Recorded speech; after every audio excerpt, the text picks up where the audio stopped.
दोस्तों, हर महीने की पहली तारीख की तरह इस बार भी 1 नवंबर 2025 से हमारे देश में कई सारे नए नियम, न्यू रूल्स एंड रेगुलेशंस लागू होने जा रहे हैं, जिनका सीधा असर आम आदमी की जिंदगी पर पड़ने वाला है। आधार कार्ड से लेकर बैंक अकाउंट तक 10 ऐसे बड़े बदलाव, नए नियम जो कि हर एक नागरिक को जरूर जान लेने चाहिए। 1 नवंबर से जमीन रजिस्ट्री का नियम भी बदलने जा रहा। बैंक खाता धारकों के लिए नॉमिनी, बैंक लॉकर और बैंक अकाउंट में जमा पैसों को लेकर भी कुछ बड़े बदलाव, नए नियम लागू होने जा रहे हैं। तो चलिए एक एक करके सभी 10 अपडेट नए नियम को देख लेते हैं फटाफट से। सबसे पहला बदलाव देखिए, 1 नवंबर से बैंक लॉकर के नॉमिनी को लेकर भी नियम बदल रहे हैं। और ना सिर्फ दोस्तों ये लॉकर के लिए नॉमिनी के नए नियम लागू हो रहे हैं, बल्कि बैंकिंग सेवाओं से जुड़ी सभी सर्विसेज के लिए नॉमिनी के रूल्स बदल जाएंगे। जैसे अब बैंक ग्राहकों को 1 नवंबर से अपने खाते में 4 नॉमिनी जोड़ने का विकल्प मिलेगा। इतने दिन अधिकतम एक ही नॉमिनी को ऐड कर सकते थे, लेकिन अब बैंक ग्राहक अपने खाते में 4 नॉमिनी ऐड कर पाएंगे। 1 नवंबर से ही बैंक अकाउंट का पूरा सिस्टम बदल जाएगा। जी हाँ, केवल बैंकिंग सेक्टर से जुड़े ही 19 बड़े बदलाव लागू होने जा रहे हैं, जिसमें पहला तो ये कि बैंक खाते में एक नहीं बल्कि 4 नॉमिनी रख सकेंगे। तो इससे फायदा ये होगा कि उस बैंक कस्टमर की मृत्यु होने पर उसके खाते से पैसा उसके परिवार वालों को, उसके उत्तराधिकारियों को मिलने में कोई दिक्कत नहीं होगी। नॉमिनी का मतलब ही यही होता है कि ग्राहक की मृत्यु के बाद उस बैंक खाते का अधिकार किस व्यक्ति को देना है। तो अब आप 4 ऐसे व्यक्तियों को चुन पाएंगे, समझ रहे हो। इसके अलावा आरबीआई ने यह भी आदेश जारी किया हाल ही में देश भर के सभी बैंकों को कि 15 दिन के अंदर अंदर क्लेम सेटलमेंट करना होगा, नहीं तो मृतक के नॉमिनी को मुआवजा भी देना होगा। तो बैंकिंग नियमों में क्या क्या बदल रहा है 1 नवंबर से देख सकते हैं आप। अधिकतम 4 नॉमिनी जोड़ पाएंगे। नॉमिनी यानी नामांकन एक साथ या क्रमिक तरीके से किया जा सकेगा। किस नॉमिनी को कितनी हिस्सेदारी है ये भी आप तय कर पाएंगे। बैंक लॉकर और सुरक्षित अभिरक्षा के मामलों में केवल क्रमिक नामांकन ही मान्य होगा। यानी बैंक लॉकर को लेकर जो स्पेशल नॉमिनी रूल्स हैं, जिसमें लॉकर और सेफ कस्टडी के मामलों में यही व्यवस्था लागू होगी, लेकिन एक खास शर्त पर। लॉकर के लिए बैंक केवल सीरियल वाइज नॉमिनेशन की ही अनुमति देगा। मतलब अगला नॉमिनी तभी एक्टिव होगा जब उससे ऊपर वाला नॉमिनी जीवित ना रहे तो ऐसा। तो ये स्पेशल कंडीशन रखी गई है बैंकों के लॉकर नॉमिनी को लेकर, ठीक है। बाकी इसके अलावा भी सरकार बैंकिंग लॉ अमेंडमेंट एक्ट 2025 में कई सारे बदलाव करने जा रही है, जिनकी कुछ डिटेल्स आप स्क्रीन पर देख सकते हैं पॉइंट टू पॉइंट वाइज। और भी मैं आपको डीएलएस न्यूज चैनल पर अलग से बैंकिंग रूल्स के अंदर ये सारे नियमों को एक्सप्लेन कर दूंगा, ठीक है ना। फिलहाल देखिए अगला अपडेट, अगर आपके पास भी कार है, हाईवे पर आप सफर करते हो, तो फास्टैग को लेकर भी नवंबर महीने से नई व्यवस्था लागू होने जा रही है। वाहन चालकों के लिए बड़ी राहत की बात है। अब गाड़ी पर फास्टैग न होने पर आप ऐसे भी भुगतान कर पाएंगे। सभी टोल प्लाजा पर 15 नवंबर से नई व्यवस्था लागू होगी, जिसमें आपको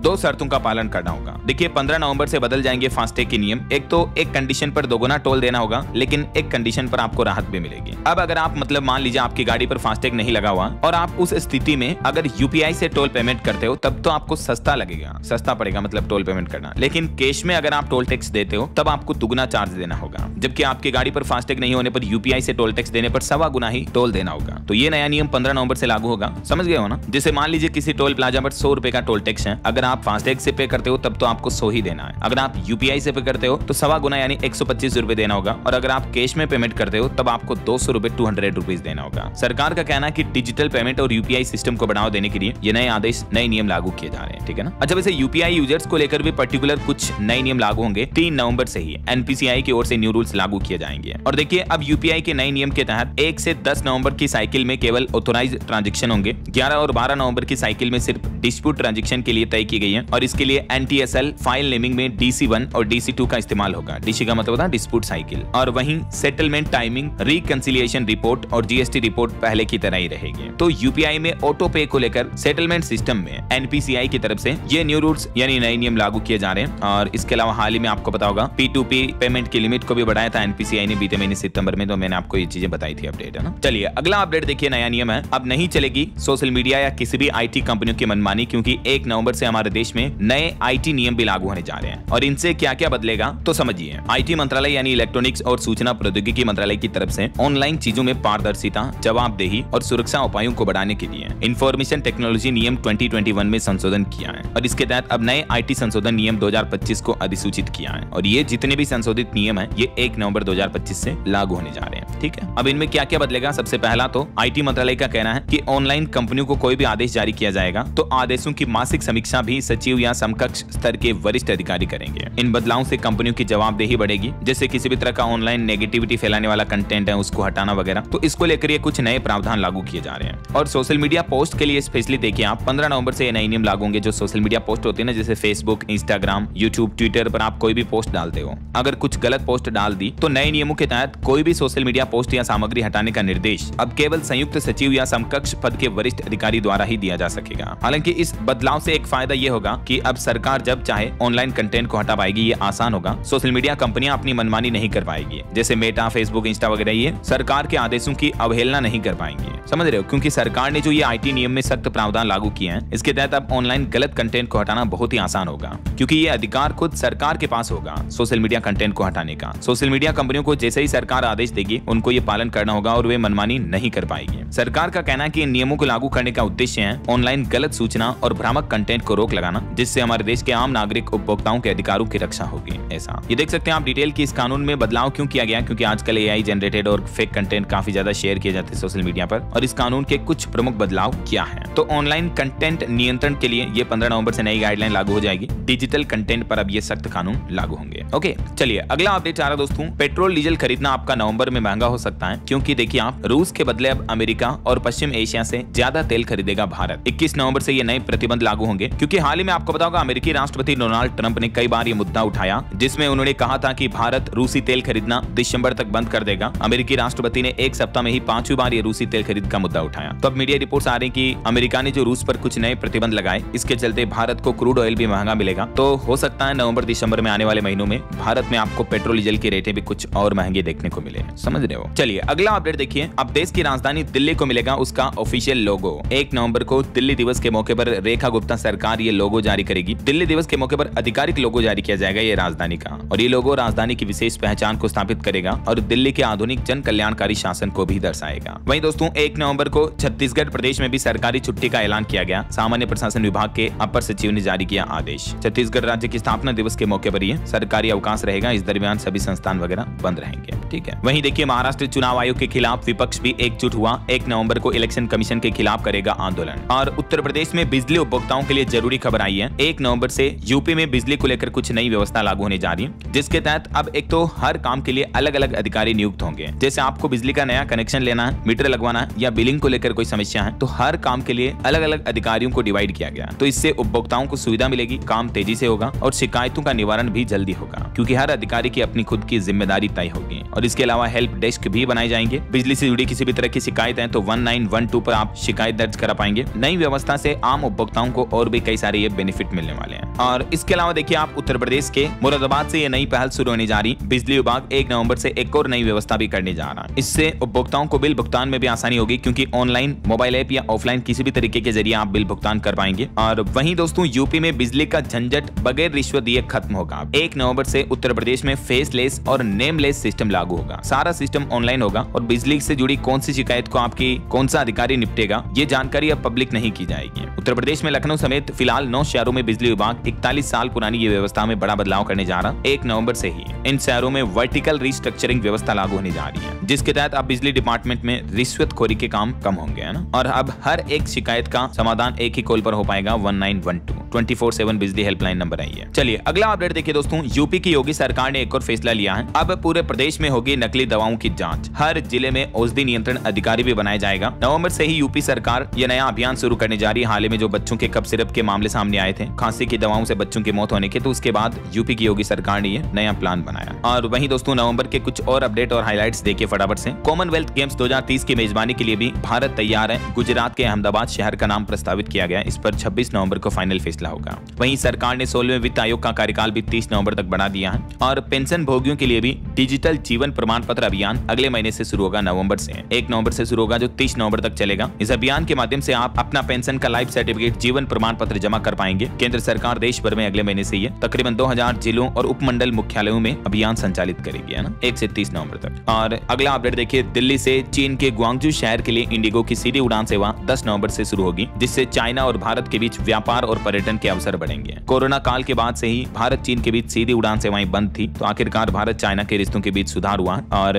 10 नवंबर से ये सेवा फिर से शुरू होने जा रही है, ठीक है ना। ऑटो इंडस्ट्री से भी एक अपडेट आ रहा है। Hyundai Venue फेसलिफ्ट वर्जन 4 नवंबर को भारत में लॉन्च होगा। इसमें लेवल 2 के एडास सेफ्टी फीचर्स भी मिलेंगे। वहीं प्रधानमंत्री नरेंद्र मोदी छत्तीसगढ़ में 1 नवंबर को नई विधानसभा भवन का उद्घाटन करेंगे। और DGCA ने एक और बड़ा फैसला लिया हवाई यात्रियों के लिए। देखिए आप, अब इन प्राइवेट हॉस्पिटल में होगा पायलट्स का मेडिकल टेस्ट। 15 नवंबर से नई पॉलिसी लागू होने जा रही है, जिसके तहत DGCA के द्वारा अप्रूव्ड मेडिकल कॉलेजों में ही पायलट के मेडिकल टेस्ट होंगे, जिसमें चेन्नई, बेंगलुरु, हैदराबाद वगैरह की अपोलो हॉस्पिटल शामिल है, ठीक है ना। चलिए अगला अपडेट देखिए दोस्तों। हरियाणा में बदल गया जमीन रजिस्ट्री का नियम। अब 1 नवंबर से ऑनलाइन होगा डीड का पंजीकरण। पूरे हरियाणा राज्य में ये नई व्यवस्था लागू होने जा रही है। पहले इसका पायलट प्रोजेक्ट कुरुक्षेत्र में आयोजित हुआ, जो सफल रहा। उसके बाद हरियाणा में 1 नवंबर से जमीन का डीड पंजीकरण रजिस्ट्रेशन कंप्लीटली ऑनलाइन होगा और ये सिस्टम लागू करने वाला देश का पहला कागज रहित संपत्ति पंजीकरण वाला राज्य बन जाएगा हरियाणा राज्य। नागरिक OTP के माध्यम से पहचान सत्यापित कर पाएंगे और नई प्रणाली में त्रिस्तरीय सत्यापन प्रक्रिया भी लागू होगी और नागरिकों को केवल एक बार बायोमेट्रिक सत्यापन के लिए जाना होगा। तो कहने का मतलब हरियाणा में नवंबर से पेपरलेस रजिस्ट्री होने जा रही है। अब तहसीलों के बार चक्कर भी नहीं काटने पड़ेंगे, है ना। इस नई प्रणाली से पारदर्शिता बढ़ेगी, लोगों के समय और धन की बचत होगी और भ्रष्टाचार पर भी नियंत्रण रहेगा। और वहीं दोस्तों, हरियाणा दिवस के मौके पर भी सरकार ने बड़ी घोषणा की है। लाडो लक्ष्मी योजना का लाभ मिलेगा। 25 अक्टूबर तक के लिए आवेदन का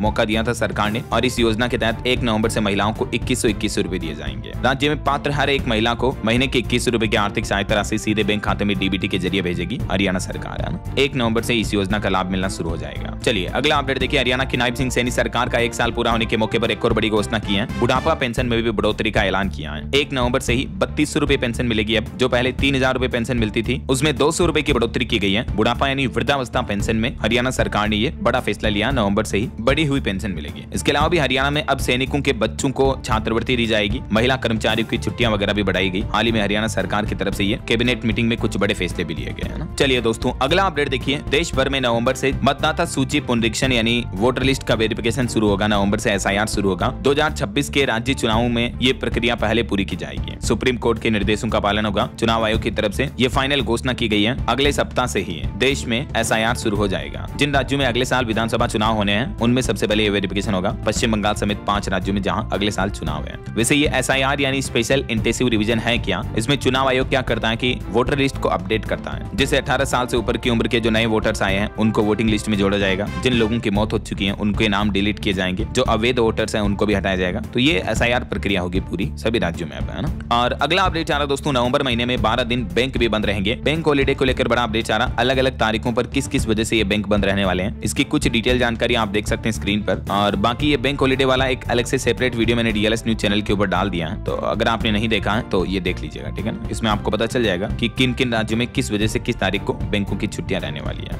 और कुछ एजुकेशन के अपडेट देखिए। उत्तर प्रदेश में 1 व 2 नवंबर को पुलिस भर्ती परीक्षा होगी। वेबसाइट पर सूचना और प्रवेश पत्र जारी होंगे। वहीं CBSE ने सिंगल गर्ल चाइल्ड स्कॉलरशिप के लिए पंजीकरण का एक और मौका दिया है और आवेदन की तारीख बढ़ा दी है। अब 20 नवंबर तक इस योजना के लिए आवेदन किए जा सकते हैं। इस योजना के तहत योग्य छात्राओं को हर महीने 500 रुपए की स्कॉलरशिप दी जाती है और ये अधिकतम 2 साल तक मिलती है। CBSE की तरफ से ये स्पेशल स्कॉलरशिप स्कीम है। वहीं 11 नवंबर से 24 दिसंबर तक उत्तर प्रदेश करेगा राष्ट्रीय विद्यालयी खेल कूद की मेजबानी भी। खेल प्रतिभाओं को प्रोत्साहन दिया जाएगा। पूरे यूपी में ये अभियान चलेगा सभी स्कूलों में, है ना। और उत्तर प्रदेश में देखिए B.Ed डिग्री धारकों के लिए PD PET ब्रिज कोर्स की भी शुरुआत होने जा रही है। 6 महीने का ये ऑनलाइन कोर्स होगा और इसकी मान्यता BTC के बराबर होगी। इसमें भी 1 नवंबर से आवेदन किए जा सकेंगे। National institute of open schooling की तरफ से ये नया कोर्स शुरू किया जा रहा है, ठीक है। तो इस पोर्टल के माध्यम से आवेदन कर सकते हैं। और वहीं देखिए अगला अपडेट, टीचर्स के TET अनिवार्यता के विरोध में 24 नवंबर को दिल्ली जाएंगे हजारों लाखों शिक्षक और विरोध प्रदर्शन भी करेंगे। इसके अलावा उत्तर प्रदेश के टीचर्स का कहना है कि 31 अक्टूबर तक तो वो काली पट्टी बांध कर पढ़ाएंगे। जो सुप्रीम कोर्ट ने टीचर्स के लिए TET अनिवार्य का आदेश जारी किया तो उसके खिलाफ यूपी में ये शिक्षकों का सबसे बड़ा विरोध देखने को मिल रहा है। झारखंड के टीचर्स का भी कहना है कि TET अनिवार्यता के खिलाफ लामबंद करेंगे। 21 नवंबर को दिल्ली में महारैली का भी आयोजन होगा और देश भर के अलग अलग राज्यों के शिक्षक इस महारैली में शामिल होंगे। और वहीं हरियाणा राज्य का एक और फैसला देखिए। हरियाणा सरकार ने 3% DA भी बढ़ा दिया। 6 लाख कर्मचारियों और पेंशनर्स को फायदा मिलेगा। अगले महीने नवंबर में सैलरी में जुड़ कर आएगा बढ़ा हुआ DA, जो कि जुलाई से ही काउंट होगा। वैसे हाल ही में दिवाली के मौके पर और इसके आसपास और भी कई राज्य सरकारों ने DA बढ़ाया था। मैंने आपको DLS न्यूज चैनल पर हर एक स्टेट का अपडेट बताया था, राइट। ये हरियाणा गवर्नमेंट का ऑर्डर भी आप देख सकते हैं। चलिए अगला अपडेट देखिए। ट्रकों के आयात पर 1 नवंबर से लागू होगा 25% टैरिफ। अमेरिकी राष्ट्रपति डोनाल्ड ट्रंप ने इसकी डेडलाइन भी बढ़ा दी है। हेवी ट्रकों पर ये 25% एक्स्ट्रा टैरिफ लागू करने का फैसला किया है अमेरिकी राष्ट्रपति डोनाल्ड ट्रंप ने।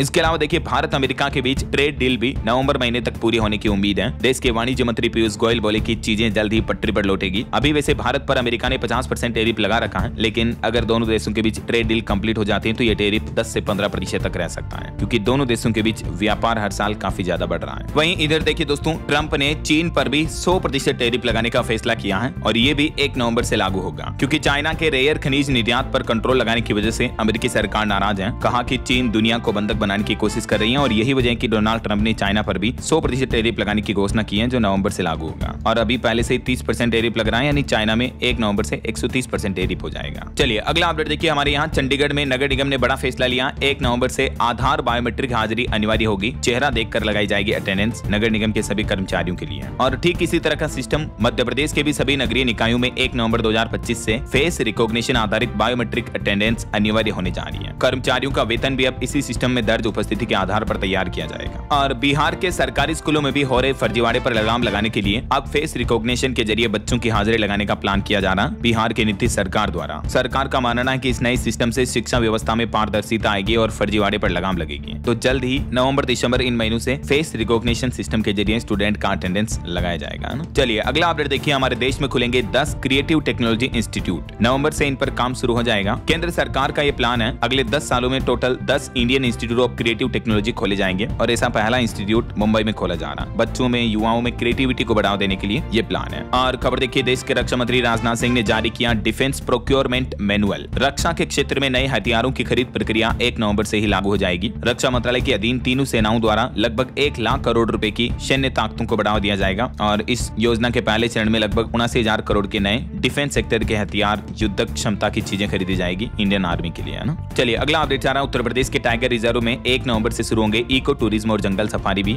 और वहीं दोस्तों, हमारे देश के छोटे कारोबारियों के लिए भी गुड न्यूज है। 1 नवंबर से अब जीएसटी पंजीकरण करवाना और भी आसान हो जाएगा। बहुत ही सिंपल और इजी प्रक्रिया करने जा रही सरकार जीएसटी रजिस्ट्रेशन की। अब सिर्फ 3 दिन में ही अप्रूवल मिल जाएगा। दरअसल केंद्र सरकार द्वारा नई और आसान रजिस्ट्रेशन प्रणाली शुरू की जा रही है, 3 वर्किंग डेज सिस्टम वाली। जो भी कारोबारी नए जीएसटी नंबर के लिए आवेदन करेगा तो अभी काफी लंबे समय तक इंतजार करना पड़ता था, लेकिन अब 3 दिन में आपको जीएसटी नंबर मिल जाएगा। मदद के लिए हेल्प डेस्क भी बनाई जाएगी, तो इस नए सिस्टम से व्यापारियों को राहत मिलेगी। 1 नवंबर से ये भी लागू होगा ना। चलिए अगला अपडेट आ रहा है, उत्तर प्रदेश के इस जिले में बनेगा देश का पहला मंदिर संग्रहालय। टाटा समूह नवंबर से इसका निर्माण शुरू करने जा रहा है। 1 नवंबर से ही ये संग्रहालय की शुरुआत हो जाएगी। इस पर लगभग 750 करोड़ रुपए खर्च किए जाएंगे। यूपी के अयोध्या में ये टेम्पल म्यूजियम बनाया जाएगा, यानी मंदिर संग्रहालय। और युवाओं के लिए अपडेट है, अग्निवीर भी जरा हो जाए तैयार। हरियाणा के अंबाला में 8 नवंबर से शुरू होगा भर्ती का दूसरा चरण भी। यूपी बार काउंसिल चुनाव की तारीखों की घोषणा भी हो चुकी है। 14 नवंबर से नामांकन शुरू होंगे। और वहीं देखिए, दिल्ली एनसीआर के प्रतिबंधित वाहनों को मिलेगी बड़ी राहत। 1 नवंबर से इन गाड़ियों पर नहीं होगी कोई भी कार्रवाई। दिल्ली सरकार के इस फैसले से तकरीबन 1 लाख लोगों को राहत मिलेगी। यह निर्णय प्रदूषण कम करने के प्रयासों के तहत लिया गया, जिसके तहत दिल्ली एनसीआर में 15 साल पुरानी पेट्रोल और 10 साल पुरानी डीजल गाड़ियों को 1 नवंबर से ईंधन न देने का निर्णय वापस ले लिया। तो ऐसे लोगों को राहत मिलेगी, है ना। 1 नवंबर से इन वाहनों पर कोई कार्रवाई नहीं होगी। वहीं बिहार विधानसभा चुनाव पर अपडेट आ रहा कि वरिष्ठ नागरिक व दिव्यांग वोटर्स के लिए तो 1 नवंबर से ही मतदान प्रक्रिया शुरू हो जाएगी। घर बैठे ही मतदान करने की भी सुविधा मिलेगी। चुनाव आयोग की तरफ से 1 नवंबर से वोटिंग शुरू की जा रही है। और एक अनोखी पहल देखिए दोस्तों, ओला उबर जैसी पहली सरकारी कैब सुविधा भारत में शुरू होने जा रही, भारत टैक्सी के नाम से। अच्छी बात यह है कि हर राइड की 100% कमाई ड्राइवर को मिलेगी, बीच में कोई कमीशन नहीं रखा जाएगा। और इस नई सरकारी कैब कंपनी की शुरुआत 1 नवंबर से देश की राजधानी दिल्ली में पायलट प्रोजेक्ट के तौर पर शुरू होने जा रही है। ये देश की पहली सरकारी टैक्सी सेवा है, जिसे भारत टैक्सी नाम दिया गया है। 650 ड्राइवरों के साथ इसका पायलट प्रोजेक्ट नवंबर से शुरू होगा, अगले महीने से, है ना। चलिए किसानों को लेकर कुछ अपडेट है। छत्तीसगढ़ में 15 नवंबर से धान की खरीदारी एमएसपी पर शुरू हो जाएगी। प्रति एकड़ 21 क्विंटल बेच सकेंगे किसान, मुख्यमंत्री विष्णुदेव साय ने घोषणा की है। और भी कई अन्य राज्यों में जैसे पश्चिम बंगाल में भी 1 नवंबर से किसानों से धान खरीदारी शुरू होगी। यूपी वगैरह में भी कई अन्य फसलों की खरीदारी शुरू होने जा रही है। राजस्थान के भी कई जिलों में 1 नवंबर से मूंगफली की खरीदारी भी एमएसपी पर शुरू हो जाएगी। चलिए अगला अपडेट आना, 25 नवंबर को अयोध्या में ध्वजारोहण करेंगे पीएम नरेंद्र मोदी। पूरे विश्व को देंगे राम मंदिर पूरा होने का संदेश। 21 फीट ऊंचा ये ध्वजारोहण किया जाएगा 25 नवंबर को अयोध्या में। प्राण प्रतिष्ठा के बाद अब ये ध्वजारोहण की भव्य तैयारी की जा रही है। प्रधानमंत्री नरेंद्र मोदी और आरएसएस प्रमुख मोहन भागवत इस कार्यक्रम के मुख्य अतिथि होंगे। 161 फुट ऊंचे शिखर पर यह भव्य समारोह आयोजित होगा ना। वहीं देखिए, राजधानी दिल्ली में बर्ड फ्लू का खतरा टला। नवंबर में दोबारा खुलेंगे दिल्ली के नेशनल जू भी। और एफएसएसएआई खाद्य विभाग ने एक नया आदेश जारी किया। खाद्य उत्पादों पर अब ओआरएस शब्द लिखने पर पाबंदी लगाई गई है। इसको भ्रामक मानते हुए अब कार्रवाई की जाएगी। किसी भी खाने की चीजों पर या कोई भी दवा कंपनियां खाने की ड्रिंक्स वगैरह पर, पीने की चीजों पर ओआरएस नहीं लिख पाएगी, है ना। चलिए अगला अपडेट देखिए, सरकार ने व्यापार आसान बनाने के लिए भी सीमा शुल्क दरों और छूटों में कुछ बड़ा सुधार किया है। ये भी नए नियम जो है 1 नवंबर 2025 से प्रभावी होंगे, लागू होंगे। मतलब केंद्रीय अप्रत्यक्ष कर एवं सीमा शुल्क बोर्ड ने 31 से भी ज्यादा पुरानी कस्टम्स अधिसूचनाओं को मिलाकर एक नया ढांचा बनाया है और इन सभी का एटलीस्ट मकसद ये है दोस्तों कि हमारे देश में कारोबारियों को राहत देना, व्यापार एक्सपोर्ट वगैरह को बढ़ावा देना। ये कुछ डिटेल्स आप देख सकते हैं। और वहीं दोस्तों 1 नवंबर से फिर से मांगलिक कार्यों की शुरुआत हो जाएगी। सगाई शादी के शुभ मुहूर्त नवंबर में लगभग 17 शुभ मुहूर्त रहने वाले हैं और छठ पूजा के बाद नवंबर से शुरू होगी 10वीं 12वीं की प्री बोर्ड परीक्षाएं भी। झारखंड शिक्षा विभाग ने आदेश जारी किया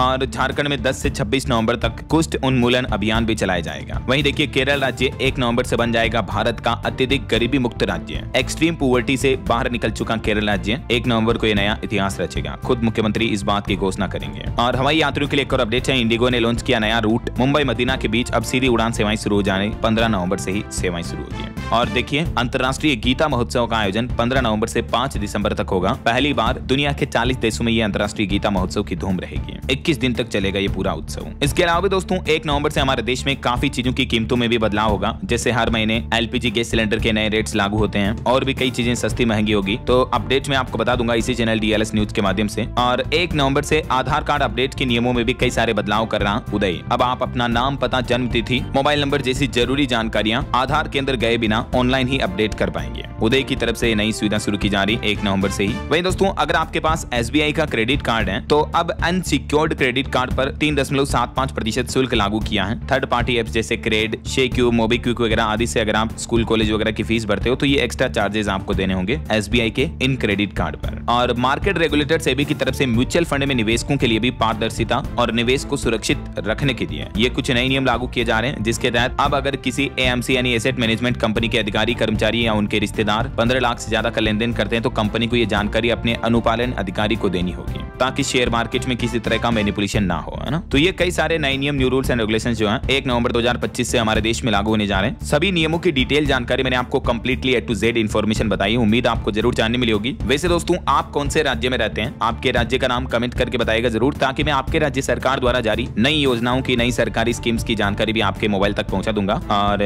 बाकी इस वीडियो को लाइक और शेयर जरूर करना। डीएलएस न्यूज चैनल को सब्सक्राइब करके बेल आइकन जरूर दबा देना रोजाना ऐसी इंफॉर्मेटिव जानकारियां, महत्वपूर्ण समाचार देखते रहने के लिए। ओके, ख्याल रखिएगा अपने आप का, अपने परिवार का। मिलेंगे अगले नेक्स्ट अपडेट में, तब तक के लिए जय हिंद, जय भारत, वंदे मातरम।